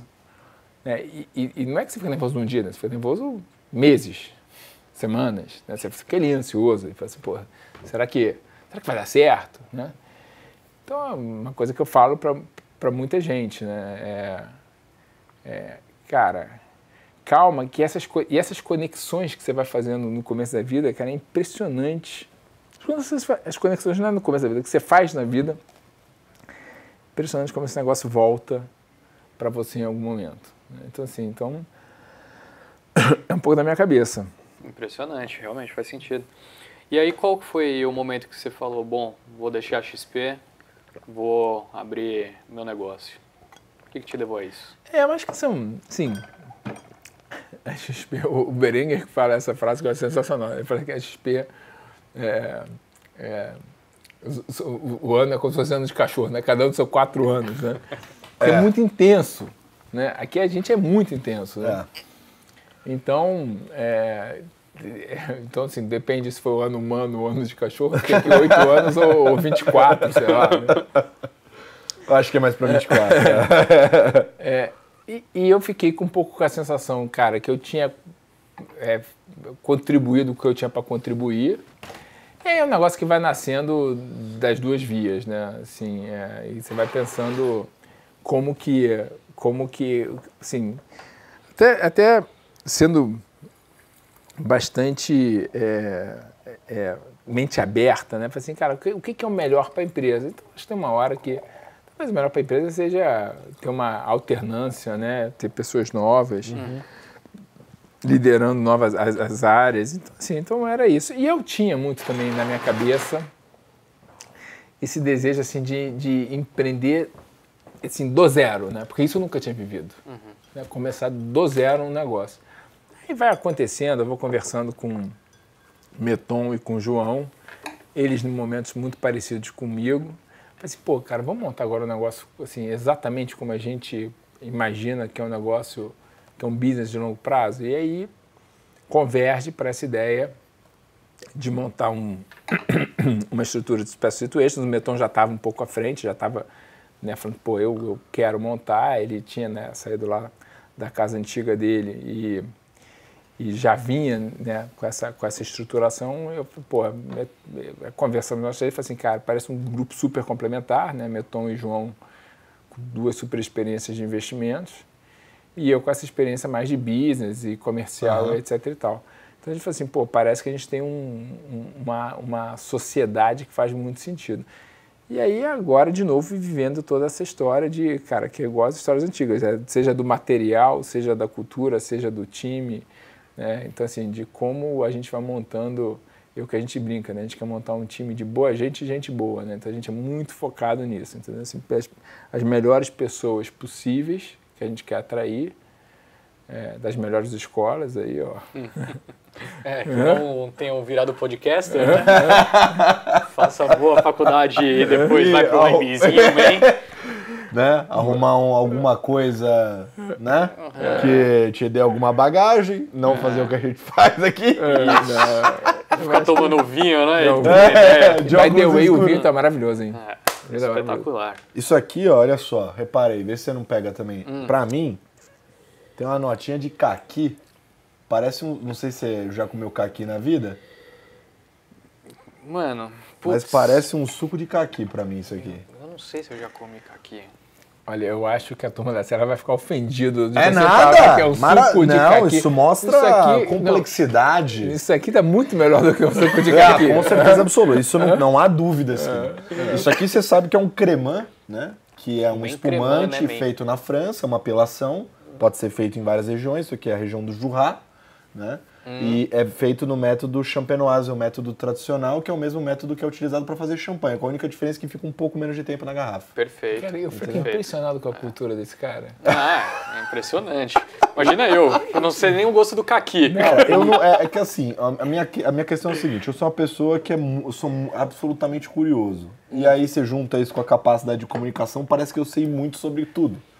Na verdade, eu não sei nada. É que eu só falo bem e perfumo as coisas. Entendi. Mas tô lá sempre estudando, sou nerd. Você tava falando de cinema aqui antes da gente começar. É porque eu falo com muita paixão sobre as coisas, né? Acaba que... Mas é uma das melhores qualidades ser curioso. Eu sou muito. Sou bastante. Acho que a primeira, assim, da lista é essa. Eu sou curioso. Mas eu tenho uma dúvida. Aliás, falando em curiosidade, né? Nosso trabalho é isso aqui no final, né? Fazer perguntas, ser curioso.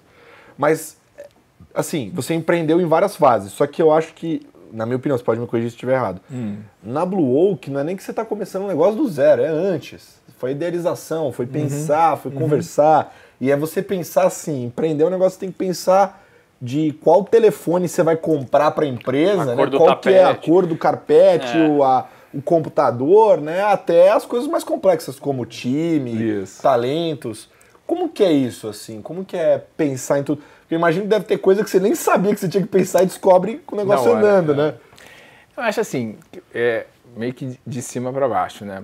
A gente estamos dispostos a empreender. É muito da visão que converge eu, Meton e João, né? Eu acho que o Brasil é um país onde tem muita oportunidade para se fazer o que a gente está fazendo, que é esse negócio de special situations, que é você encontrar empresas em situações complexas, seja por balanço, seja porque o sócio estrangeiro quer ir embora, seja porque tem uma briga de sócio, ou seja, são situações onde você consegue entrar numa empresa boa a um preço muito barato. E o Brasil, pelas características de Brasil, né, características que é desafiador fazer negócio aqui, acaba que você encontra muitos casos assim. Então, assim, são casos assim, abundantes no Brasil.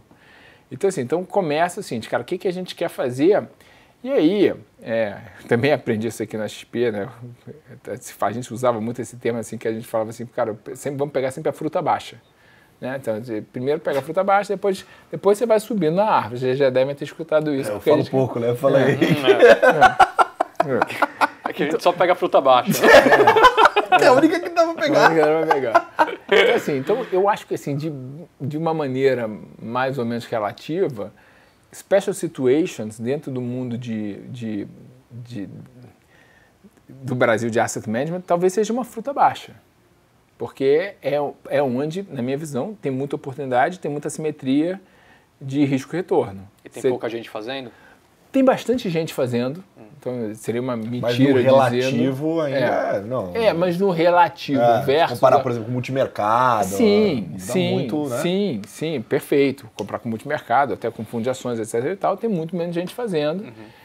Então, assim, começa disso. Assim, eu, como investidor, a classe ativa que eu mais ganhei dinheiro nos últimos anos foi Special Situations e é onde eu acho que eu vou ganhar mais dinheiro nos próximos anos, em Special Situations. Por conta dessa assimetria. Então, assim, a primeira coisa é, pensando no business, cara, onde que a gente quer estar. A segunda coisa é garantir que, beleza, a gente quer estar aqui, a gente tem de fato o melhor time. Né? Porque também se eu não tivesse o melhor time, não tivesse a melhor composição, cara, deixa eu fazer outra classe de ativo, que pode não ser a melhor coisa, mas é o que eu sei fazer.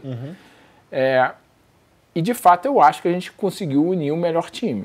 Né? Então, assim, começou a estratégia onde eu quero estar, quem eu tenho. Né? Então, o que, quais são as pessoas. E aí, sim, você começa a descer para a questão de vamos montar a asset, vamos montar o produto, qual a característica do produto e qual que é o desenho. E isso é um desenho inicial, né? Porque a gente pode sonhar grande de depois da nosso negócio estar funcionando, pensar em outras classes de ativos complementares, né? Times complementares e etc. E esse desafio do empreender, que você brinca, né?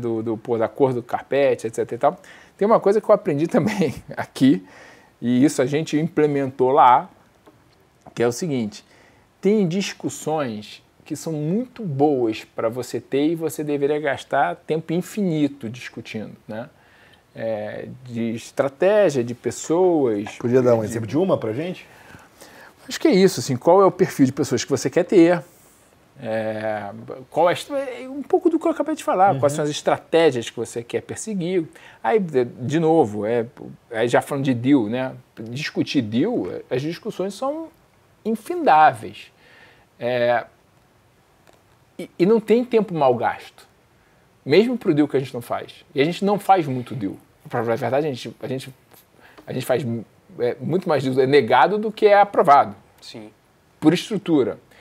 Então, assim, esse é um tempo bem gasto, porque mesmo o deal que você não faz, você aprendeu muito. Você que é curioso, assim, é um business de curioso. E a gente documenta tudo que a gente faz. Então, assim, não só a gente aprende, a gente discute, como a gente documenta e fica lá guardado. Então, os deals que a gente não fez, tem deal que a gente não fez de 140 páginas de documento. Tá lá. Esse é um tempo bem gasto. Eu acho que é um tempo mal gasto? Discutir o tapete. Entendeu? Assim, vai ter um momento que, beleza, eu vou querer mudar de escritório e o tapete melhor, mas, cara, hoje, o escritório que a gente está, funciona, tem ar-condicionado, a mesa funciona bem, tem, firewall, tem computador, etc e tal, cara, não vou ficar discutindo muito isso, entendeu? Ok, a apresentação, como que eu vou fazer para me apresentar, etc e tal, é uma boa discussão, é uma discussão que a gente tem, mas eu sempre tento, você quer ver uma discussão que a gente, gastou pouco tempo no nome. O Meton já tinha esse nome na cabeça dele, ele achava um nome bom, etc e tal, eu falei assim, eu gosto do nome também. Vambora. Entendeu? Ele tinha lá a explicação, a razão porque ele tinha criado. Eu falei, legal, acho legal. Tanto que no nosso episódio já ele explicou, sim, né? Falou, Blue, de Blue Chip, Oak, de Carvalho, solidez, etc. Eu falei, é um bom nome, eu não vou ficar aqui. Porque é um negócio tão etéreo, entendeu? Eu vou ficar aqui discutindo horas. Não vai. Pelo menos não acho que é isso que vai agregar valor. Né? Vai mudar. Agora, discutir um deal, mesmo um deal de baixa probabilidade de eu fazer, e a gente passar o fim de semana discutindo, como já aconteceu, para não fazer na segunda-feira, tudo bem. Um bom tempo, cara. O time saiu muito mais inteligente do que entrou. Porque se discutiu ali 48 horas, se fez 10 milhões de análises e, decidimos que a gente não ia fazer aquele deal. Ok, todo mundo já entende mais daquele setor do que entendia antes. Então, é um pouco da forma que eu vejo essa questão de empreender. E aí, misturando um pouco também já com a parte de gestão, né? Então, a gente gasta hoje pouco tempo com questões que não estão diretamente ligadas ao negócio e gasta muito tempo com as questões diretamente ligadas ao negócio. E em qual etapa a Blue Oak está em termos de estruturação do que vocês enxergam para a companhia? Óbvio que eu não estou falando para daqui 5, 10 anos, quando vocês naturalmente vão estar bem maiores, mas você deu o exemplo que você ainda está entrevistando bastante gente, que tem alguns deals que de repente vocês não fazem ainda porque estão fazendo esse movimento de estruturação da equipe, enfim. Em que momento vocês estão atualmente? Não, na verdade, Céter, assim, o deal que a gente não faz não tem a ver com a equipe, não. É porque a gente chegou à conclusão que não é um bom investimento. Mas eu digo assim, com a forma como está, é capaz, por exemplo, de analisar todas as oportunidades que vocês acreditam que tem atualmente, assim, em relação a onde vocês querem chegar, meio que no curto, médio prazo? Sim, a resposta para você é sim. Hoje o time tem lá 10 pessoas, a gente é capaz de analisar todas as oportunidades que a gente que chegam para a gente. O que a gente faz é que são tantas oportunidades que chegam que a gente tem um processo de rapidamente identificar aquelas que não fazem sentido. E aí são oportunidades que a gente nem faz o primeiro trabalho. Assim, entrando um pouquinho no mundo da Blue Oak aqui, né? A gente tem um processo que é o seguinte: chegou um deal. A gente fala assim, esse deal aqui potencialmente pode ser bom. Vamos lá, chegou um deal. Esse deal aqui não serve para nada, cara, completamente fora da nossa tese. Cara, chega lá, vou pegar um exemplo extremo. O cara vem com uma tese, e para ser bem claro, de uma empresa de tecnologia, de venture capital, liga pra gente e fala assim, cara, quero mostrar o deal pra você. Eu falo assim, cara, não faço isso. Eu não analiso uma empresa, startup, de venture capital, não é o que eu faço. Então, cara, obrigado. Cara, eu explico pro cara o que eu faço. Cara, se deal tá fora, nem entra no meu pipe. Entendeu? É como se esse negócio nem nunca tivesse existido. Cara, vem uma empresa que está lá numa situação complexa, tem um sócio brigando com o outro, tem um gringo que quer ir embora. Pô, beleza, isso aqui eu quero ver. Aí, puxa esse negócio, a gente faz o que a gente chama de three-pager, que é um assessment do setor e da empresa bem en passant. Aí isso vai para o nosso comitê, para o nosso primeiro comitê de investimentos, onde a pessoa que montou apresenta e fala assim, olha, esse aqui é o setor, essa aqui é a estrutura, a oportunidade é assim, assada, a gente fala assim, pô, legal. E toda a equipe participa. Toda a equipe participa. Então, todo mundo está lá. A gente fala, pô, legal, faz as perguntas, né? Então o curioso já tem que estar sabendo alguma coisa, não precisa saber a resposta no detalhe, mas já tem que estar sabendo alguma coisa. Ele responde e a gente fala, pô, legal, isso aqui é interessante. Faz um deep dive, que aí esse deep dive pode ser um negócio de 10, 15, 20, 150 páginas, 140 páginas, acho que foi o máximo que a gente fez até hoje, que vai no detalhe da empresa. Aí a gente começa a interagir com a empresa ou com o assessor, começa a pegar, fala com o CFO, com o CEO, visita a planta, viaja, aí começa a entrar mais gente no processo. A gente tem os nossos operating partners que participam desse processo. Se é um setor que a gente tem menos conhecimento, a gente já traz um operating partner, um cara de energia, um cara de logística, a gente tem diferentes parceiros, e aí a gente vai e faz a nossa processo. E aí, alguns desses casos viram negociação, que podem virar deal ou podem morrer no meio do caminho, porque na negociação a gente fala assim, ok, a gente quer pagar tanto para essa companhia. A gente chega e faz o pitch, a gente bida. Sim. Ganha ou não ganha. Quanto tempo leva esse processo que você falou de construir ali todo o estudo em cima do deal em questão? Até, assim, vou te dar um exemplo de um negócio que a gente está olhando agora. Tem um negócio que a gente começou a olhar em março, a gente fez todo esse processo, a gente bidou, a gente perdeu, e o cara voltou 3 meses depois dizendo, cara, a gente quer voltar a conversar com vocês. Então pode ser um negócio que saia nos próximos, 60 dias, e se você pegar o prazo todo, é capaz de ter sido 1 ano. Entendi. Entendeu? De início ao fim. Mas varia, assim, ou normalmente é um negócio realmente difícil, até pela situação que a empresa está, costuma ter um período de tempo longo? Olha, varia. Assim, tem casos onde a empresa está mais estressada, mais necessitada. Geralmente, eu dei alguns exemplos das razões do que uma empresa faz negócio com a gente. Uma delas é porque ela está com problema de capital. E quando é problema de capital, às vezes ele tem que resolver em 1, 2, 3 meses. E aí, nesse caso, vai ser um sim ou não em 2 a 3 meses, porque a gente vai chegar à conclusão se vale ou não vale a pena fazer o negócio. Ou vai fazer negócio com a gente, ou vai fazer negócio com alguém no mercado que acha que aquele negócio faça sentido. Entendi. Então, assim, eu acho que um período mínimo, se eu tivesse que definir, 3 meses. É muito difícil fazer um negócio em menos de 3 meses de um negócio novo. Agora, tem vários negócios que eles reaparecem pra gente. Tem um negócio que a gente está olhando hoje, de novo, também, que a gente olhou lá atrás e reapareceu pra gente num formato diferente. Né? Então, assim, setores que a gente já estudou, já conhece, empresas que a gente já analisou, que a gente tem todos os números. E aí reaparecem mais na frente, já convergindo no preço que a gente acha que é interessante, e aí a gente engaja. Cara, sinceramente, aí voltando aqui naquela história do fechado, papo de bar na visão pirâmide, né? Cara, é muito legal, né, assim, essa mudança, né, que eu sempre tocando time, estrutura, etc e tal, e agora a gente tá no negócio de deal, né? Sim. E fazer deal é muito legal.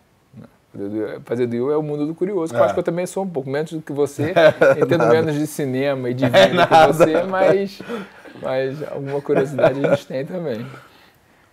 E eu acho que fica até a sugestão pra turma assistir o episódio, ou escutar o episódio com a Blue Oak, porque ali tá bem completo, assim, a parte de special seats e todo o processo da Blue Oak também. Inclusive, a gente pergunta o que eles enxergam pra Blue Oak pra frente, né? Então ali tá bem completo, né? Então, para você que se interessou aqui na conversa com o Benny nessa parte, é só visitar lá que tá bem legal.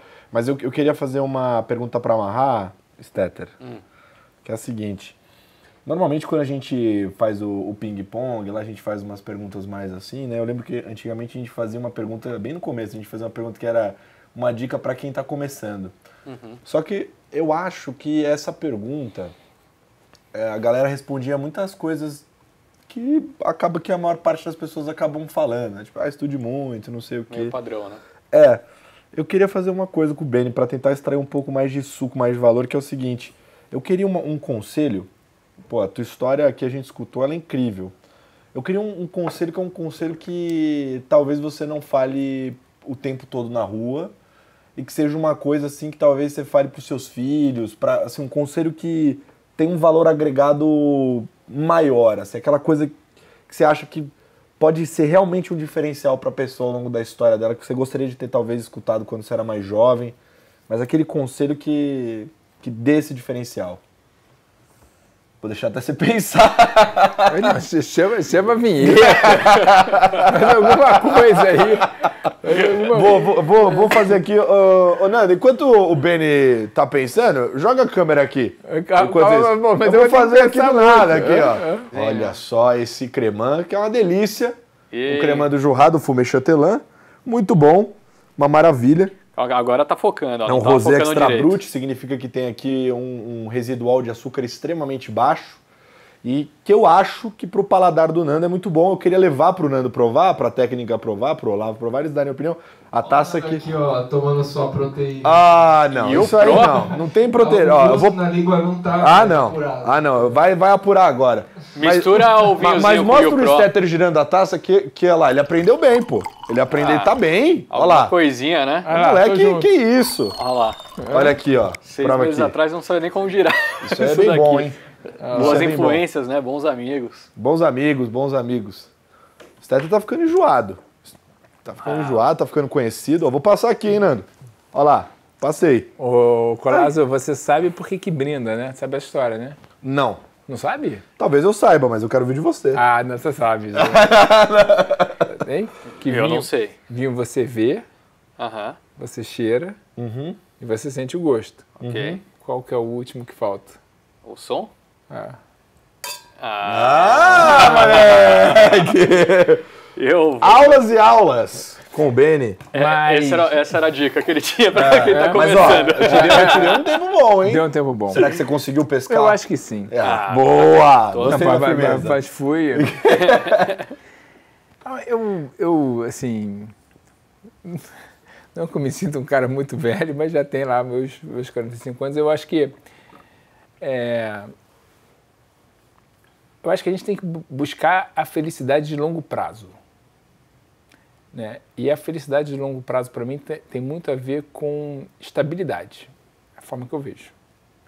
A felicidade de curto prazo é uma felicidade que, né, assim, você tem várias felicidades de curto prazo na tua vida. Né? Você vai para um lugar, se diverte com os amigos, bebe.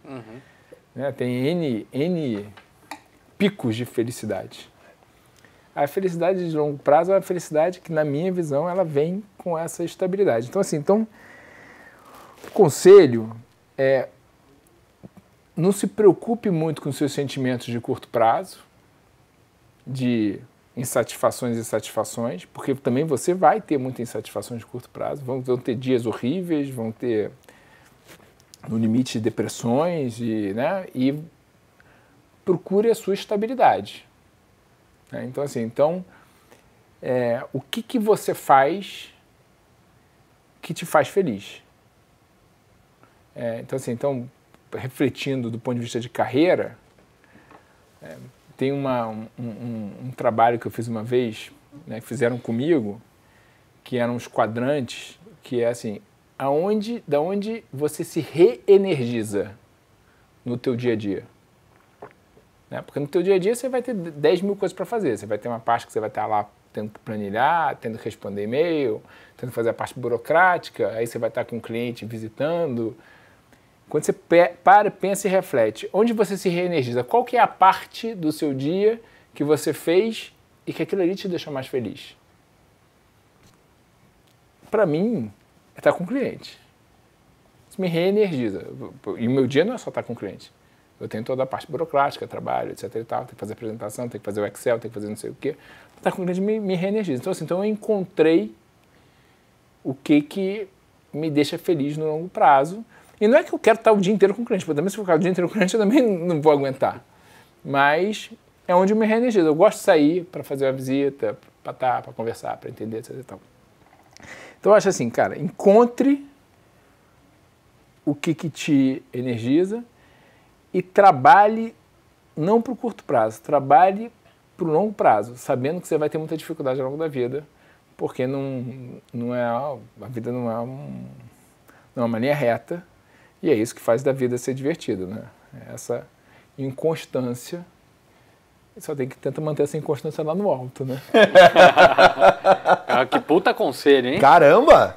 Porra. Pô, essa pergunta é boa, hein? É boa. Cara, é que eu não sei se todo mundo vai ter uma resposta tão boa quanto essa, pra falar a verdade. Não, porque também o homem fala bem demais, né? Então inverte, bota essa no começo.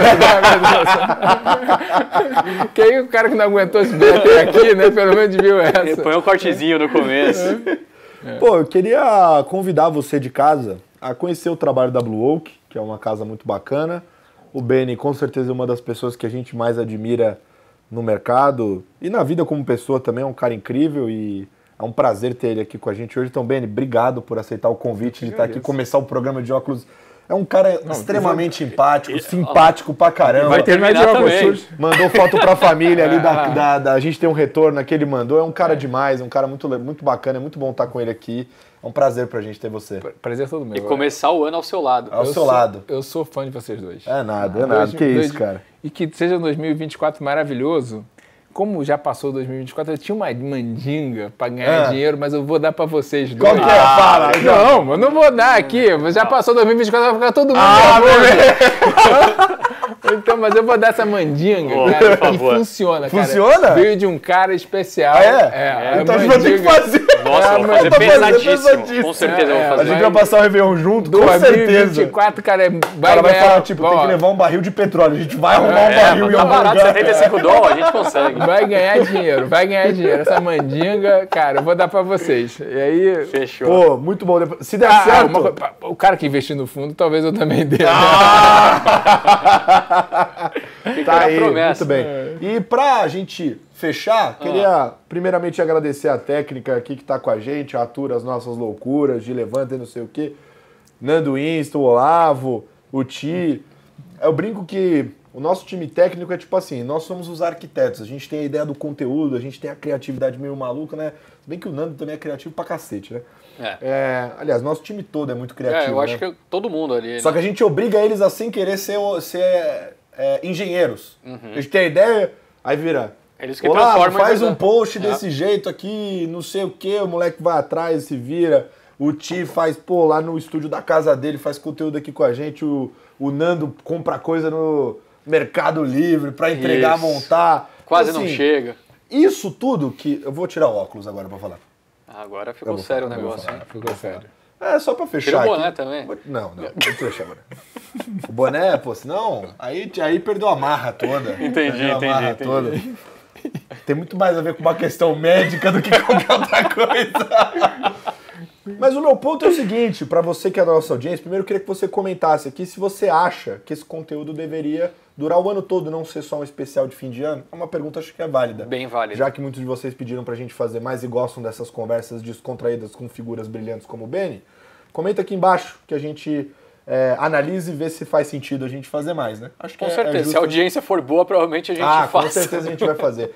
Mas a ponderação que eu queria fazer é o seguinte, nós estamos completando 2 anos à frente do programa, 2 anos onde o cenário macro foi péssimo, onde a audiência de conteúdos de mercado caiu, e muito. Bastante. Só o nosso primeiro ano à frente caiu 30%. Esse ano a gente ainda não tem um número consolidado, né? Mas deve ter caído bastante. A gente sentiu essa dor em várias A audiência de mercado, né? Bom pontuar. Não a nossa. Não a nossa, é isso que eu ia chegar. E a gente cresceu. 2 anos consecutivos a gente cresceu. Ano passado a gente cresceu 30%, esse ano 10%, só que em cima dos outros 30% que a gente já tinha crescido. A gente cresceu seguidores em todas as redes, visualizações. A gente lançou um fundo que passou de 1.000 cotistas. Verdade. Num ambiente onde o mercado de ações não está captando, a gente captou. E começou a andar. Começou a andar. E isso tudo é muito louco, porque a gente tem o Benny falou de encontrar o seu equilíbrio, encontrar aquilo que te deixa feliz no longo prazo. Eu acho que pra mim, e vejo isso no nosso time, o que deixa a gente feliz pra caramba, eu vou falar na boa pra você, é quebrar recorde. Ah, sim. A gente gosta de quebrar recorde. Com certeza. A gente vibra, entendeu? É tipo o time de futebol, Sim. quando o número vem. Então hoje, por exemplo, o Stetter mandou uma foto lá de um conteúdo nosso do Infomani que quebrou recorde. A gente gosta disso. A gente se sente atleta nesse sentido. E eu vejo isso no olho e na vontade de todo mundo do nosso time. Todos nós somos assim. A gente se sente dono disso aqui é nosso. A gente tem uma vontade legítima de quebrar recorde, a gente se diverte fazendo isso. É escutando música, colocando óculos escuros na cara, mas entregando muita qualidade, colocando vocês no centro, pensando em vocês o tempo todo na nossa audiência, que é o que a gente tem mais de importante. E isso eu garanto pra vocês, assim, eu posso garantir que muitas vezes vocês não vão gostar do que eu vou falar nos programas, talvez não vão gostar que o Stetter vai falar, talvez não vão gostar de uma edição do Nando, uma publicação do Olavo, alguma coisa que a gente fez aqui no estúdio, alguma ideia maluca que o Thiago deu pra gente, que Neymar fez no estúdio, ou que o Tanaka, talvez vocês não gostem de alguma coisa, assim, mas a gente vai errar sempre, só que a gente vai corrigir rápido e a gente vai continuar com vontade de quebrar recorde todos os dias e quebrando a cabeça para tentar criar coisas novas para entregar para vocês. Então eu queria agradecer primeiro a confiança. Vocês gastam o que vocês têm de mais precioso com a gente, que é o tempo, né? Então a gente dá muito valor para isso. E a gente espera fazer isso durante muitos e muitos anos e quebrar recordes junto com vocês. Então que 2024 seja maravilhoso. Um brinde ao nosso time, que vocês já estão sem bebida aí, né? Então, já eu vou com a aguinha fazer o quê? Tem finalzinho. Então um brinde pro nosso time, um brinde a vocês são incríveis. Isso aqui é uma família e eu só faço isso aqui com um sorrisão na cara, o Stetter também e toda a nossa equipe, porque o nosso time é maravilhoso. Um beijo, um ótimo 2024. E é isso, a gente fica por aqui.